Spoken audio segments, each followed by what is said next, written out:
أشوف حديثة تكوفة دبدتي نسر رجبوا حديثني توكيتشي نبي صلوات ربي وسلامه عليه أمتك يهوندا دلي ساري ربين إر خطافي ور دلي ساني دري باسو مليجي ور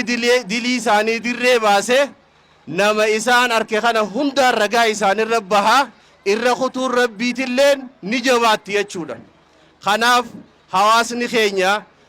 دلي تيسان أكدرين بافني معلوم ما خيسان أكدرين بافني والنب زمانا خنا دريتي إفين باسن وهم لما جرا تكا عرب خنا لما يسان أركخنا نبي صلوات ربي وسلامه عليه نما مسلم آياتشون نما إسلامني حركساتي في عرب ساتي رانقا ويجي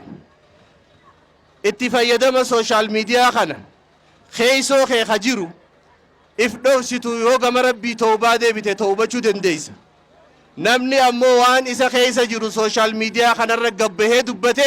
wanni inni dubbatu hundi daqiiqaa san keessatti addunyaa guutuu wal geessi warra dilii isaanii dirree baase keessaa hitaataa jechuudha si araaramuu rabbii ni jabaatti waan booda atuu deebite ifirra qaanfattu waan booda atuu deebite irraa qaanfattu social media gubbatti akka hin dubbanneen dhaamsasini dhaamu barbaada inni lammadaa waa'ee harkaati wanni ilmi namaa keeysoo isaa itti ibsatu harka kana waan harkaan barreessu jechuudha social media kanarratti keeysoo kee jallina kee fokkina kee waan boru deebitee itti qaanfachuu dandeessu harka keetiin barreessitee akka social media gubbatti gadi lakkifne osoon dubbanne dura sammuu tee keessatti waan dubbattu edit godhi sirreeffadhu